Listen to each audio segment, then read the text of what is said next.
Welcome to our ஆன்மீக களஞ்சியம் channel. இன்றைக்கி நம்ம பார்க்க போகிறது மகாபிரிவா அருளுரையில் அம்மாவின் அன்பு ஜீவநதி. தாயன்பை போல கலப்படமே இல்லாத பூரணமான அன்பை இந்த லோகத்தில் வேறெங்குமே காண முடியவில்லை. பிள்ளை எப்படி இருந்தாலும் தன் அன்பை பிரதிபலிக்காவிட்டாலும் கூட தாயாராகப்பட்டவள் அதை பொருட்படுத்தாமல் பூரணமான அன்பை செலுத்தி கொண்டே இருக்கிறாள். பெற்ற மனம் பித்து, பிள்ளை மனம் கல்லு என்று இதைத்தான் சொல்கிறோம். தேவி அபராத சமாபன ஸ்தோத்திரம் என்று அம்பாளிடமே நம் குறைகளை சொல்லி மன்னிப்பு கேட்டுக்கொள்கிற துதி ஒன்று இருக்கிறது.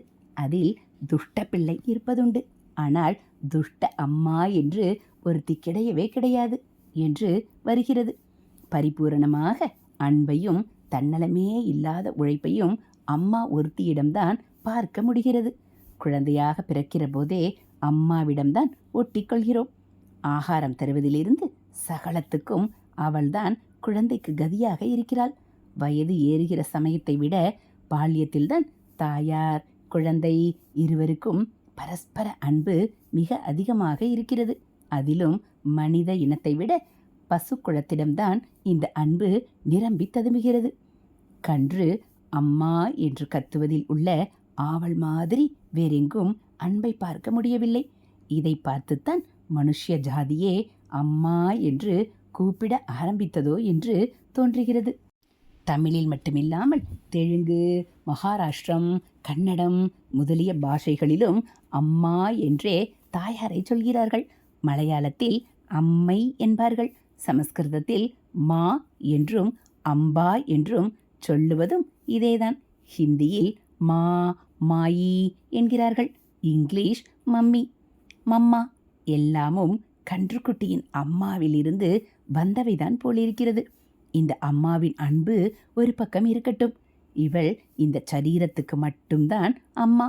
அவளுடைய அல்லது நம்முடைய சரீரம் போன பிற்பாடு இந்த அம்மாவுக்கும் நமக்கும் சம்பந்தமே இல்லை. அப்புறம் வேறு கர்ப்பவாசம், வேறே அம்மாள் வருவாள். இப்படி சரீரத்துக்கு மட்டும் அம்மாவாக இல்லாமல் உயிருக்கு அம்மாவாக இருக்கிற ஒருத்தி இருக்கிறாள். சரீரம் அழிகிற மாதிரி உயிர் அழிவதில்லை. இந்த சரீரம் போன பிற்பாடு அந்த உயிர் இன்னொரு சரீரத்திற்கு போகிறது. இந்த உயிரின் அம்மாதான் நமக்கு சாஸ்வதமாக நிரந்தரமாக எந்நாளும் தாயாராக இருந்து கொண்டிருக்கிறாள். கன்றுக்கு பசுவை போல எந்த ஜென்மத்திலும் எந்த காலத்திலும் எல்லா பிராணிகளுக்கும் தாயாராக இருக்கும் பரதேவதையின் பாதார விந்தத்தில் நிறைந்த அன்பு வைப்பதே ஜென்மா எடுத்ததன் பிரயோஜனம். ஜென்ம நிவர்த்திக்கும் அதுவே வழி. அதாவது உயிர் சரீரத்தை விட்ட பின் இன்னொரு சரீரத்தில் புகாமல் பேரானந்தத்தில் கரைவதற்கும் அந்த அம்மாதான் கதி. நமக்கு இருக்கிற சக்தி எல்லாம் அவளுடையதுதான். ஒரே அகண்ட பராசக்தி தான். கண்டம் கண்டமாக துண்டு துண்டாக ஆகி இத்தனை ஜீவராசிகளிடமும் துளி துளி சக்தியை வெளிப்படுத்துகிறது.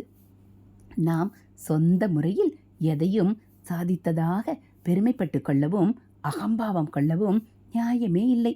நாம் எதை செய்திருந்தாலும் எல்லாம் அவள் கொடுத்த சக்தியால் தான் நடக்கிறது. இதை உணர்ந்து அகம்பாவம் சிறிதும் இல்லாமல் அவளிடம் சரணாகதி செய்தால் ஒரே அம்மாவான இவள் இகத்திலும் பரத்திலும் பரமானுகிரகம் செய்வாள்.